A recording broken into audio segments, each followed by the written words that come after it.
মাথাপিছু মাত্র 150 টাকায় ঘুরে আসুন শ্রীকৃষ্ণের লীলাক্ষেত্র মায়াপুর থেকে। খাওয়া দাওয়া, যাতায়াত, গাড়ি ভাড়া সমস্ত কিছু নিয়ে মাথাপিছু মাত্র 150 টাকা। প্রভাতের সূর্য ওঠে, মোহনবাসীর সুরে কৃষ্ণ প্রেমের সাক্ষী হতে আসুন মায়াপুরে। হ্যাঁ বন্ধুরা, হাওড়া থেকে লোকাল ট্রেনে 25 টাকার টিকিট কেটে নবদ্বীপ ধামে লোকাল ট্রেনে চলে আসুন। থেকে মাথাপিছু মাত্র 20 টাকা টোটো ভাড়া দিয়ে চলে আসুন ফেরিঘাটে। ফেরিঘাটে ওঠার আগে কিন্তু আপনারা অবশ্যই জলখাবার খেয়ে নেবেন 10 টাকার বিনিময়ে। তারপরে মায়াপুর যাওয়ার উদ্দেশ্যে ফেরিঘাট থেকে 5 টাকার নৌকার টিকিট কেটে আপনারা মাত্র 2 মিনিটের ব্যবধান এই নদী পারাপার হয়ে পৌঁছে যাবেন মায়াপুরে।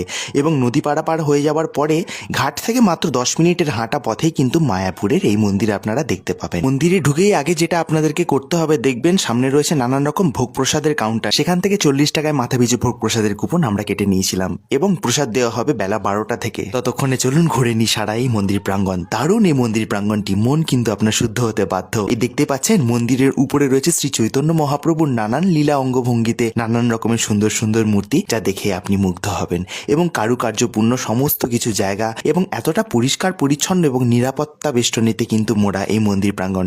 সিসি ক্যামেরা থেকে শুরু করে চারিদিকে রয়েছে কঠোর নিরাপত্তা ব্যবস্থা। এবং হ্যাঁ, জায়গায় জায়গায় এনারা বিশুদ্ধ পানীয় জলের ব্যবস্থাও করে রেখেছেন। পরিষ্কার পরিচ্ছন্নতা কতটা এনারা সুন্দর করে মেনটেন করে দেখুন। এবং নানান রকমের ফুলের সমারোহে জায়গাটি একটি অন্যরকম পরিবেশ সৃষ্টি করেছে।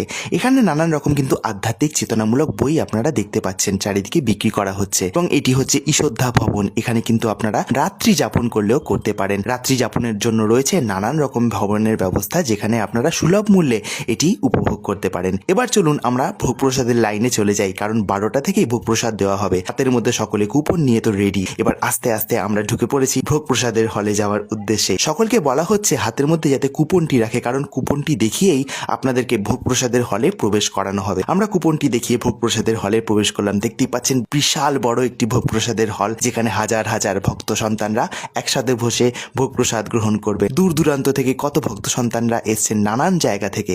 এবং আপনারা দেখতেই পাচ্ছেন আমরা একটি জায়গায় বসে পড়লাম। এখানকার কার্যকর্তারা সকলে কিন্তু আমাদেরকে খুব ভালোভাবেই প্রবেশ করিয়ে সকলকে বসার জায়গা এরা খুব সুন্দরভাবে মেনটেন করছেন সমস্ত কাজকর্ম।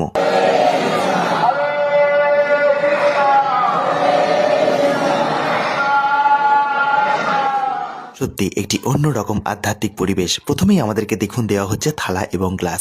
তারপরেই চলে এসছে নানান রকম ভেজিটেবল দেওয়া সুন্দর একটি গরম গরম খিচুড়ি, যেটি দারুণ সুস্বাদু ছিল। তারপরেই দেখতেই পাচ্ছেন আমাদেরকে দেওয়া হচ্ছে গরম গরম ভাত, এবং সাথে এখানে রয়েছে গরম গরম সুস্বাদু শুক্তো, যেটি খেতে দারুণ ছিল। তারপরেই চলে এসছে গরম গরম ডাল, এবং তারপরে আরও একটি তরকারি। সত্যি দারুণ ভক্তি ভরে আমরা কিন্তু ভোগ প্রসাদ খেলাম। বিশ্বাস করুন, আপনারাও গিয়ে কিন্তু এই উপলব্ধিটি করবেন। তারপরে ভোগ প্রসাদ খাওয়ার পরে আমরা আমাদের ভোগের পাতাটি একটি নির্দিষ্ট জায়গায় গিয়ে ফেলে দিলাম। তারপরে হাত ধোয়ার পরে